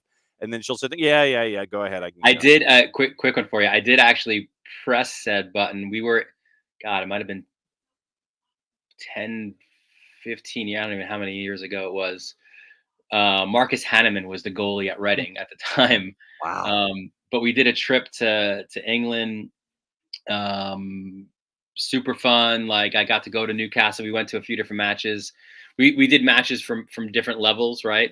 We went to Liverpool, did the whole Beatles thing. Obviously we were around London. We were in Manchester. We went everywhere. So the U.S. were playing Scotland on the last Saturday. We were flying out Sunday, I think. So Saturday they were in Scotland. I'm like, we're not that far. She's like, no. Like, I'm spending our last night in England, in London. We're having dinner. Like, it's you and I. All right, you're right. So did not see USA Scotland on that day. That's tremendous. Well, continue to drink out of the mug this morning. Continue to be blessed, sir, and we will catch up with you again next week as we roll through everything in MLS soccer, and we will have more matches to talk about than just the 4 this weekend. Be safe, my friend. Yeah, cheers. All right, there goes Dylan. Dylan's going to enjoy his coffee. Final half hour of the show, and it is whatever's on your mind when it comes to Major League Soccer, anything else on your mind. I still have to say hello to everybody. That's how far behind I am. Is I didn't get the chance to say hi. I didn't get to do my New Zoo review viewing of everybody that's there.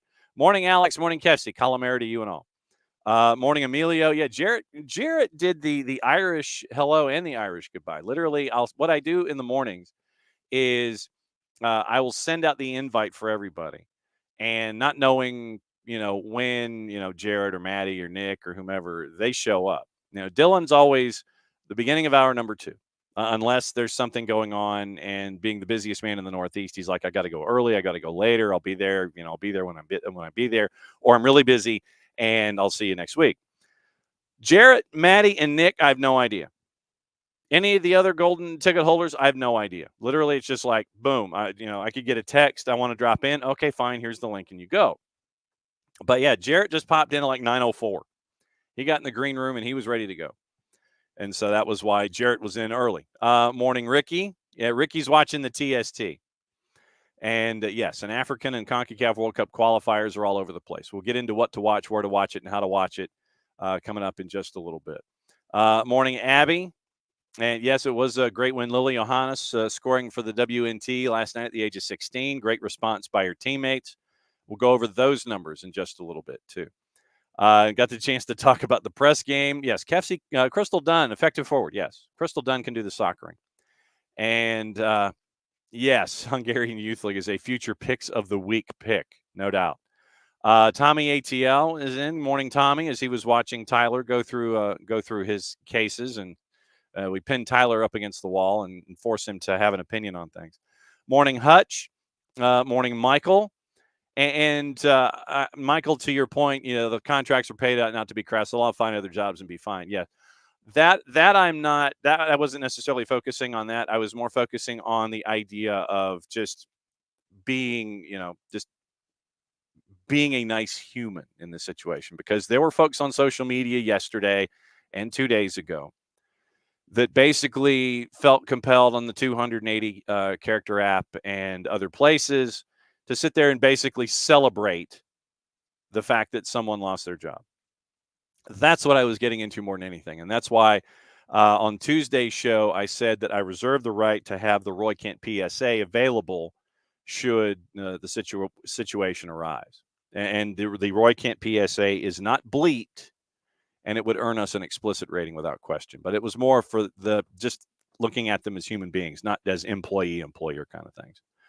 Emilio, wasn't the Olympics going on 4-2-2 when Rob was here last time? I'm thinking it might have been the Olympics in Tokyo, because it was, Rob, let's see, when was Rob? Was August of so Rob was 8 matches in the 2021 season. So I think he was the summer of 21, which would have been the Olympics. I think the Olympics were going on, if my math is correct. Let's see. Morning, Abby. June 5th. Why is June 5th special? Am I missing anything? Let's see. Emilio, looking for a Stian update. Don't have one yet. Don't have anything updating on Stian and the hamstring-ish injury. I'm guessing it's a hamstring. That's what it looked like, but nothing. So you probably get, with an international break, you're probably getting a couple days off. To Kefsi's point, probably getting a couple days off and then getting assessed. Morning, Bart. Emilio, do you think that if we were to get the 2 DPs before the new manager, it may indicate a lesser-known manager is going to be hired? Not necessarily lesser-known, but a manager that is okay with the talent assembled and did not want, or, is cool with what you've got and is like, yeah, I can work with this. And I think that that's kind of what you're looking at. That if it is a situation with a manager, manager's like, yeah, I like this assembly of talent. I think we can work with. I can work. Me and my staff can work with what you've got. So it may not necessarily be a lesser known manager, but it is a manager that is okay with the talent assembled. Michael still contends potential signees won't come here due to turf. Yeah, I mean, it is a question. I don't know if there's any empirical evidence to support the argument across the board in Major League Soccer.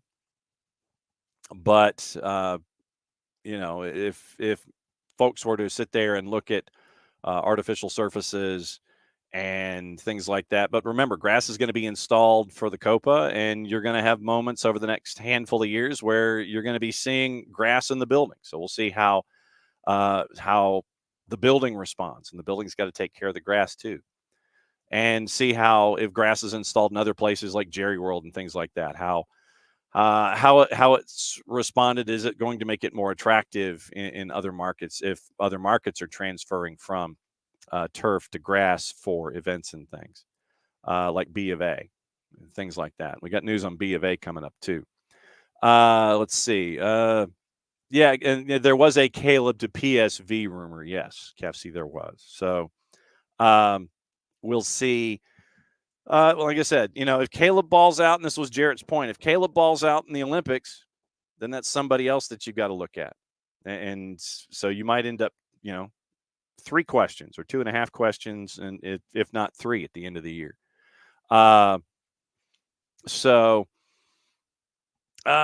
Bart asking reasonably, what place should this squad finish in the league? I think they should finish right now. I think they should finish at least in the playoff picture.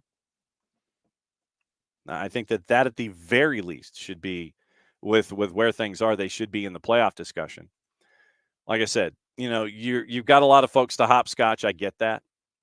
You've got matches in hand. You've got 3 matches in hand on Nashville and DC. Or sorry, no, I'm looking at points. My bad. Wrong column. You've got a match in hand on DC. Everybody else has played 16. So you're going to be fighting with everybody. So right now, if there's drop off, you're looking at the 8-9. If you take things as they are, because Atlanta's 8 points out of 7, 8 points. So that 8-9 play-in game is realistically what you're looking at, unless you really catch fire. So getting into the playoffs, that's what you're hunting for, and then going from there. Let's see what else is on folks' minds. I'm trying to see if there's anybody else that I have missed. Let's see. Michael, Tommy, Kefsey, Emilio, and Bart asking an important question. Why can't Atlanta be Handsome Men FC? Has Atlanta not been Handsome Men FC in the past? I think that there were some opportunities to have at least the beginning of a starting 11 that could have been Handsome Men FC, or at least in the Eastern Conference Handsome Men FC. And Michael, yes, very curious. Miami and the LA teams can sign whomever they wish, and we cannot sign anyone. Well, and once again, and this is what I wanted to get into with Marco Royce. So, Michael, thank you for going here. The discussion yesterday involving Marco Royce, and it appears, this is sourcing that is like tier 2, that Charlotte could sign Marco Royce to a deal, basically $4 million a year, and give him DP status. LAG could not give him DP status. They can only sign him to a deal at 1.7, but what they could do is give him sponsorship deals and things like that could make up the balance. And we have said here on this show, you and the Twitch pitch and me here, that with Messi's deal being what it is, that opened the door to basically NIL in Major League Soccer. That's what it opened the door to, sponsorship deals, etc., to where you only have to pay Messi 16 million or 20 million or whatever the numbers are. And the rest can come from Apple and subscribers and pieces of the action and all that kind of stuff. So just to give you the info, salaries we'll take the two teams. We'll take LAFC and we'll take Messi and Friends. Jordi Alba's base, $1.25 million, guaranteed compensation, $1.5 million. Then Tomas Aviles, 384, so 385,000. Then you end up with Busquets, who had a large boost in salary from year to year. Busquets just under $8.5 million base, just over $8.75 guaranteed compensation. Literally, it's $8,499,996. I don't know why it's $4 under $8.5 million for base. I have no idea. This is from our friends at MLS Players. And this is from the MLSPA. 8.774996. I don't know why it's $4 under a round figure. That's just weird. So Kremoski got an increase. Facundo Farias, 650 to 675. Nicola Frere is an example of base and guaranteed compensation. Nicola Frere, before he got injured and is no longer a part of the activity this season with Inter Miami, base salary of $400,000, guaranteed comp $1 million. So there were performance metrics or something in there to get it from 400 to $1 million. Let's see. Messi, 12 in base, guaranteed compensation under 20 million 5. 20 million 446 667. So it's basically a 3-year deal of whatever 446 2/3 is times 2, so times 3. So 60 something million dollars, 61.5, somewhere in there. So Messi, base of 12, guaranteed compensation $20,446,667, courtesy of MLS Players. And I'm trying to see if there's anybody else who's weird. Luis Suarez, $1.5 million base. That's guaranteed comp. I'm guessing that year 2 of his deal would be a lot bigger. So let's go to LAFC's numbers and find out what's going on there. Ilie, $1,267,875. I'm guessing that's a 2-year deal with a round number. Aaron Long goes from $1,259,760 to $1,303,044. Like I said, a lot of these numbers are just odd. Denny Bouanga, $2,920,000 base, guaranteed compensation $3,609,500, and those are the odd ones for LAFC. You look at LAFC's numbers. Chiellini off the books, Bale off the books, what have you. You only have literally 3 players with LAFC that have 7 figures in salary, in base. But you look at the numbers, and the guaranteed compensation package is a lot more. Tomas Angel basically gets another 50% of his base salary to match guaranteed compensation. Goes from $250 to $368. We mentioned Denny Bouanga from $2.9 to $3.6. Base salaries like Darbo, who's got the rookie min, guaranteed compensation another $12,000. So it's another 12 over 70, so 15%. Francisco Janela, another $20,000 in guaranteed compensation. Lloris is on a salary of $350, and that's his guaranteed compensation. I'm thinking year 2 of the deal's got to be a little different. Aaron Long, we mentioned his $44,000 movement to guaranteed compensation. Jesus Murillo gets another $60,000 in guaranteed compensation. So he gets more than a 10% bump in guaranteed money. Ordaz gets another $3,000. Sergi Palencia is the big mover here. He basically gets another 2/3. He goes from $350 to $557 from base to guaranteed. Romero, rookie min. Timothy Tillman from $600 to $637, so he gets another 5%. So there are some numbers, not as wide-ranging as it was with Messi and Friends, but there are some folks that have a base salary and guaranteed compensation that are like Timothy Tillman, that is off the board. That's like 2/3 of what you make in base salary. How that works under the cap, I don't know. I'd love to know how this works under the cap, but I don't know. I would love to have these ideas and know what's going on, but we aren't all of that informed, sadly, on what would be the numbers to increase. Oh, and Emilio, yeah, you're right. To be an assistant, but you also know the style of life and living back there. Pineda as an assistant, I don't think he would go into the mess that's New England. I think he would go back to Seattle.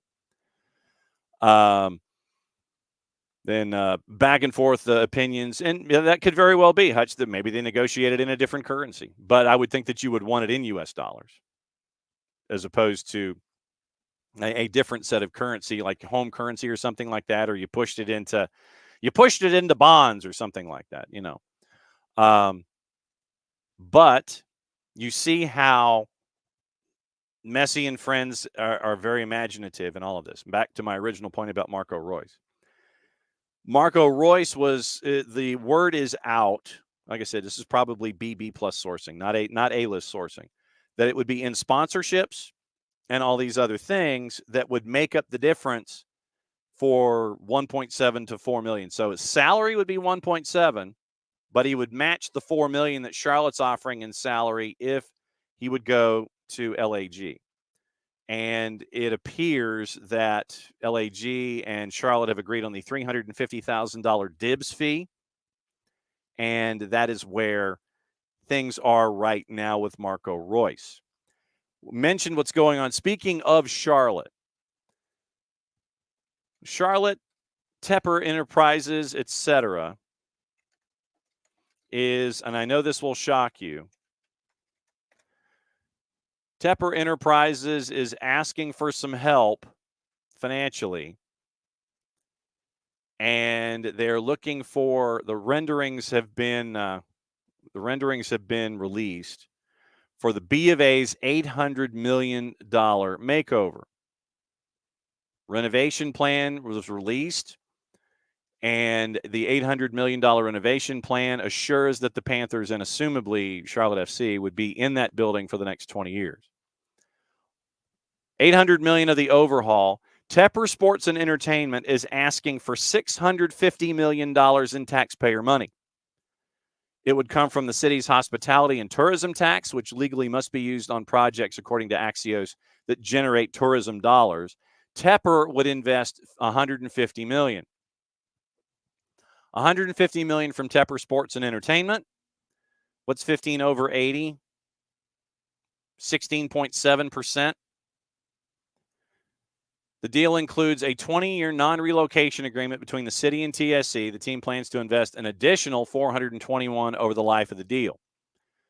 So basically, if you pay 83% of the deal, City of Charlotte, through this tax, we will invest an average $20 million a year over the remainder of the deal to stay in for another 20 years. But we'll put 150 up front. You put 650 up front, make it back through the taxes that are paid when folks stay downtown and are within walking distance of B of A, which I've done before. And that will end up giving you the revenue over 20 years to pay for the $800 million renovation. Stadium upgrades call for new seating in the bowl, a south lawn pavilion, upgraded video and audio system, scoreboard, video board, exterior stadium improvements, upgraded bathrooms, thank God. Improved accessibility and redesigned concourses, safety, security upgrades like better lighting, a modernized infrastructure, including plumbing, electrical, and HVAC. Axios Charlotte says Tepper, whose net worth, according to Forbes, is $20.6 billion, bought the Panthers for $2.275 billion in 2018. Paid the $325 million expansion fee to bring MLS to Charlotte, funded $50 million in stadium renovations ahead of the inaugural season in 2022. According to Charlotte City Council member Malcolm Graham, we have to modernize the facility to meet its current needs. Panthers are also redeveloping the team's practice facility next to the stadium, expected to vote on that on the 17th. Team announced that December it would move the training camp to Uptown rather than at Wofford, where it had been since 1995. And remember the whole Rock Hill experiment, which basically stopped building. 2022, Tepper opted not to move forward with plans for Charlotte to have a presence at Eastland Yards, establishing the HQ elsewhere in East Charlotte in order to get the team settled into the permanent home. Remember, after they stopped in Rock Hill with the build, that ended up going to court. Panthers haven't had a winning season under TSC or made the playoffs. Vote from the Charlotte City Council expected on June 24. Construction wouldn't begin in 25. Would begin in 25, intended to be completed by 29. Neither the Panthers nor Charlotte FC would have to relocate during construction. According to Axios, taxpayer-funded stadia plans spark passionate debates. Really? Especially for struggling teams. In 2013, Jerry Richardson asked for and ultimately got $87.5 million in funding from the city for upgrades to B of A at the time.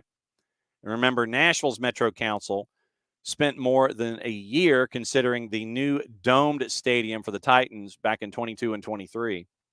$2.1 billion price tag there. Council members in Nashville approved using $760 million in local taxpayer funds coming from the 1% hotel tax and sales tax collected in a new surrounding development that you see there when there's like racing and when you're there and spending time on that side of the river and not walking across it to the Broadway.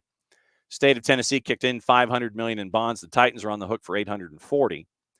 Charlotte's also renovating Spectrum Center, which is also downtown. $275 million committed to arena upgrades and a standalone practice facility for the Hornets. And so Charlotte is in the process of spending a boatload of money, allegedly, possibly, probably, on two teams that have not made the playoffs in a very long time. Yeah, this would be the interesting question. Oh, Mazel Tov, Abby. Happy birthday. She said June 5th is a special day because it's gone around the sun, entering the final year of the decade. So she's a Niner. She's 39. And Michael, this is another interesting question. Let's find out.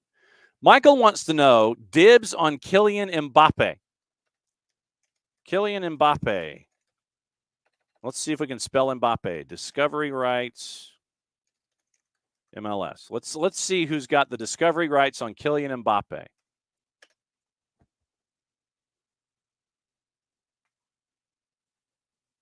Marco Roche Discovery back in 2019. He dropped a hint about going to Major League Soccer.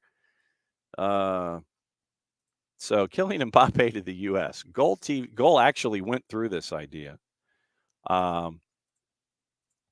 Thank you for verifying who I am. I'm not really wanting to pay attention to who I am right now. I just want to read the stinking article. Back in 23, it looked like Messi and friends were trying to court him, and that did not really go successfully. 2024 sold the summer for a free. So goal.com does not know who has Kylian Mbappe's discovery rights. Dream come true. Blah, blah, blah. MLS Daily Record. PSG formally placed him on the market. So I don't know. Maybe that's something that's, once again, kind of like salary caps. The dibs fees and the dibs rights, we don't know that either. Once again, you'd like to know who's got dibs on players like this. But to the point, Michael's got a great question. Who's got dibs on Kylian Mbappe? And he's also surprised that Charlotte isn't going dome. Well, and Derek says the city of Charlotte says no, CFC's forced to relocate to Winnipeg. Yeah, and I think it is super secret, Michael, the dibs list. But Derek, I think, well, remember last time that a team in Charlotte went to the city and it's like, we need a boatload of money to fix our arena. That was when the first round of the Hornets went to New Orleans because they weren't getting anything out of Charlotte in the old Charlotte Coliseum. Now the Spectrum Center is getting the upgrades, $27.5 million or $275 million. I didn't see a decimal point. So let's say $275 million in upgrades to the Spectrum Center. So you're upgrading two facilities to keep these properties in. You won't lose them like you did last time. But it will be interesting on the 17th and the 24th to see what the discussions are involving Charlotte and all this money, and Tepper saying, well, you know what, I'll give 150 of the 800. We cool? Great. With all the stuff that the city has gone through, everything that Rock Hill, South Carolina has gone through, all of the moving, all the ideas. Yeah, we'll do it here. We'll build a facility here. No, we won't. And then we'll go to court, and then we're back, and now we're not. So the 17th and the 24th, those of you keeping an eye on what's going on in Charlotte, keep an eye on all of that, and you'll find out what's going on with the next round of everything going on in Charlotte. Okay. Let's see. Oh, that's right. Before we go, gossip, rumor, and innuendo, and things left unsaid. And there's a lot of stuff going on overseas this morning, but obviously the highlights are that Spurs released some players, including Eric Dyer, as a part of their end-of-season contract discussions. Then, let's see, who else was it with Eric Dyer? There's news. Antonio Conte signed his contract, so he is there. It looks like it's Tanganga, Sessegnon, Dyer, and Perisic. They've been released from the first-team squad at Spurs. You've also got Antonio Conte named at Napoli, and he signed that paperwork this morning aiming to rebuild Aurelio De Laurentiis. That is going to be an interesting relationship. €8 million or $8.7 million a season. Conte, quote, I can promise you one thing. I will do my utmost to grow this team and this club. 5th Napoli coach of the last year. Coach who won the title, Spalletti, left last summer, went through 3 managers, finished 10th. Rudy Garcia, Walter Mazzarri, Francesco Calzona. Short term.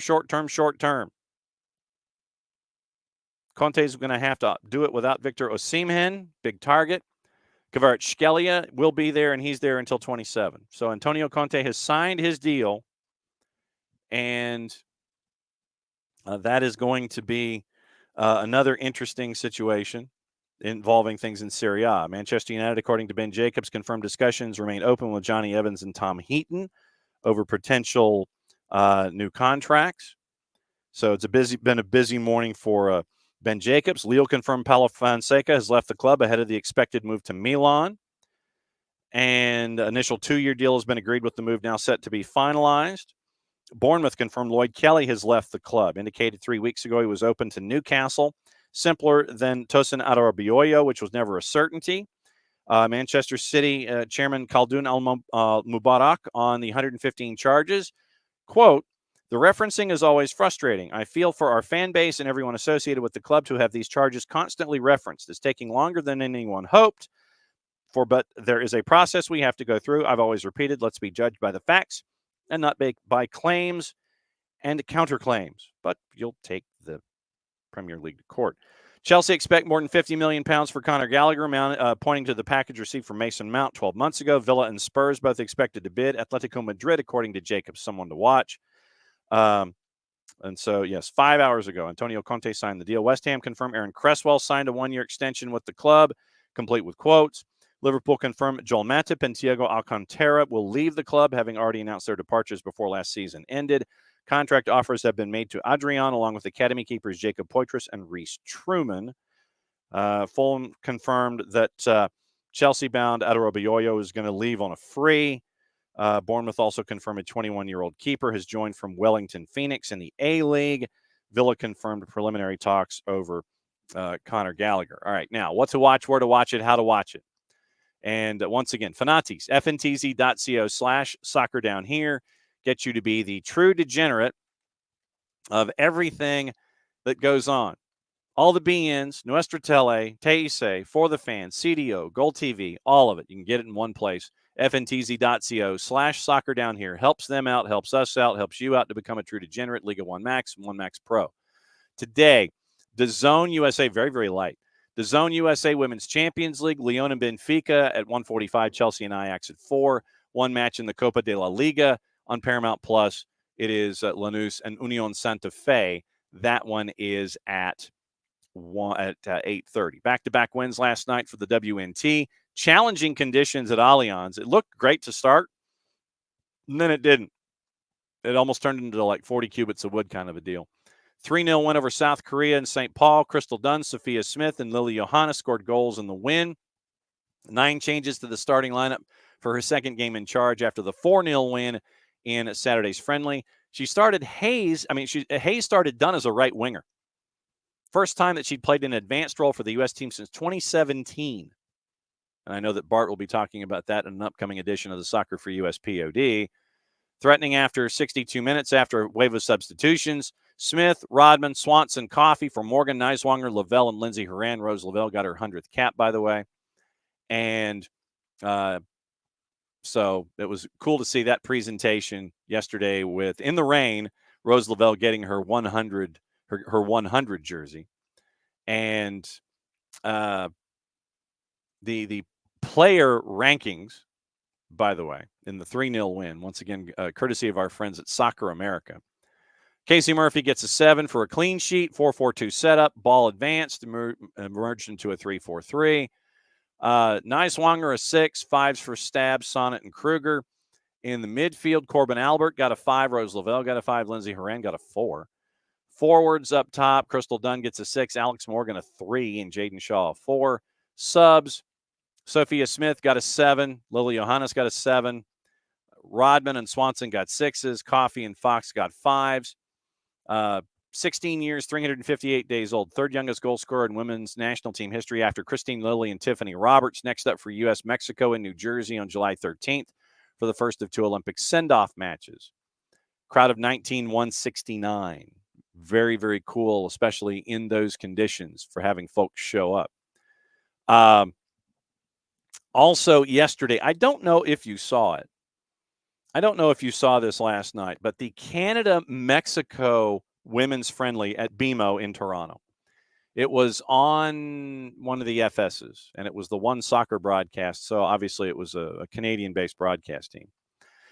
There was a play late in the match where one of the players for ATLUTD decided to basically body check a Team Canada player into the bench. And I mean, it was like 5, 6, 7 minutes left. Literally, she body checked her off of the field of play and onto the rubber mats that were in front of the benches there on the near side as you're looking from the broadcast side.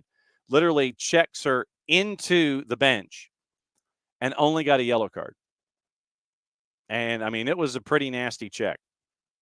But in a friendly, to have that kind of physical activity, not anticipated, a bit of a surprise, and the player for Canada was down for quite some time, and Canada was playing with 10v11 in an eventual 1-1 draw. But to see that kind of physical activity last night was incredibly, it was interesting to say the very least, but it was interesting for the wrong reason. You know, ATLUTD decided that, yeah, we'll be physical at the end of a match and just body check one of the Canadian players into the boards. I mean, yeah, the Ricoh Coliseum is just across the street and down Lakeshore a little bit, but yeah, it was more an AHL or an NHL move than it was a move in a women's friendly. So, you know, sometimes you sit there and you're looking at friendlies and you're going, you know, really? You really want to do that? And they did that last night. At least ATLUTD did. Gossip, rumor, and innuendo. What we have looks like Mikel Arteta is looking at Girona winger Viktor Sigankov, who's also wanted by AC Milan. Chelsea confident they can rival Arsenal in the race to sign Benjamin Sesko from RB Leipzig. Julian Alvarez is a target for Atletico Madrid. And apparently Alvarez went to Pep Guardiola and said, you know, I'd like to go play in international competitions because you're not giving me enough playing time. I don't know how well that went over. United interested in signing Jared Branthwaite. Juve and Brazil defender Gleison Bremer, and Nice and France defender Jean-Claire Todibo are also targets for United. West Ham trying to derail Leverkusen's attempt to sign Girona midfielder Alex Garcia. They also want to sign Victor Guimaraes and Jota Silva, meaning West Ham. Spurs open to Jed Spence joining Genoa permanently after the defender's successful loan spell with the club. That's from Fabrizio Romano. We've already talked about Adarabioyo. He's undergone a medical ahead of a move to Chelsea, 4-letter paper. Manchester United set talks for Jadon Sancho before deciding on his future. He helped Dortmund reach the Champions League final after joining him on loan after a fallout with Erik ten Hag. Birmingham City have held talks with Frank Lampard about becoming their new manager. Lampard has also spoken to Burnley about their vacancy. And we talked about Alan Pardew yesterday. Good Lord. Manchester United boss Ole Gunnar Solskjaer wanted by Besiktas. He hasn't managed since November of 21. Roma's Paulo Dybala open to a Premier League move. Real Madrid's Champions League winning captain Nacho will meet with the club to discuss his future. Defender's contract expires this summer. Fulham's Tim Ream is in talks with Charlotte FC about a move to MLS. It will be interesting if Ream comes over. How will he adjust to the speed? Will he be okay? It's an interesting play. Ream's a lot better than Christian Fuchs was. Leverkusen attacking midfielder Florian Wirtz has dismissed speculation about his future, said he's concentrating playing at the Euro with hosts Germany, and that's from Florian Plettenberg at Fox Sport, at Sky Sports Germany. So once again, TST, I know a lot of you are looking at that. I think it's TST7v7.com. You can watch all of that.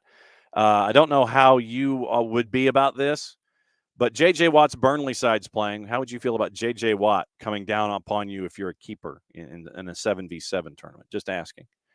Let's see if there's anything else that I have missed before we go. Mentioned Lloyd Kelly. Mentioned Khaldun Al-Mubarak. Brianna Stewart. Grant Wall's anthology is out, by the way. So keep an eye on that, and probably it might be requested pickup and reading and such. Reminder: Scarves and Spikes, 30 subscribers away from 1,000. Jason's going to be on their show tonight, and it'll be interesting to hear what Jason says about everything going on in the Atlanta United universe. And tomorrow it is Nico Moreno joining us at 10:30, as he always does. We'll get his thoughts on Gonzalo Pineda. Does he return to Seattle? We'll see what Nico's thoughts are on Gonzo and what's going on all across Major League Soccer. Friday, we are going to get both ends of the Decatur FC and Georgia Impact matchup in the WPSL. If you're anywhere near Decatur High School on Friday night, go watch it. Two of the big guns early in the season in the WPSL here in this part of the country. They're going to be playing Impact, Decatur FC, and that is going to be Friday night, 7:30. We'll have both head coaches on in the first half hour of the show on Friday, and we'll get you ready for the weekend with everything else that's going on. And we will have a bit of a truncated weekend whip around patent pending trademark coming, because there's 4 matches we got to talk about. And believe it or not, as Michael says, Michael's not a fan of teams opting to play through international windows. So we'll have all that to talk about starting tomorrow. Once again, Nico Moreno joining us at 10:30 to go through everything, and we will get his perspectives on all of it. Thanks for coming by. Thanks to Dylan Butler for starting us in hour number 2.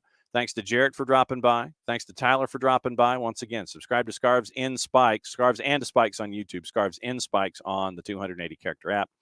And watch Jason tonight over at Scarves and Spikes on their normal Wednesday night show. So for everybody here at SDH, once again, thanks for hanging out, as you always do here on a Wall Pass Wednesday, where anything is on the table.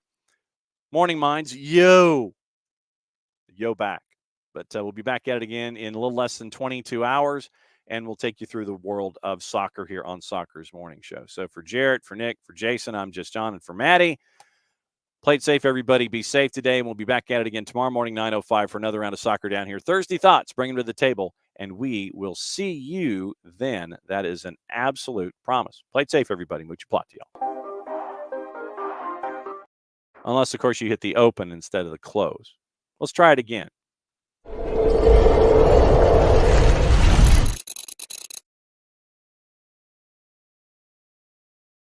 How'd that work? I think it did.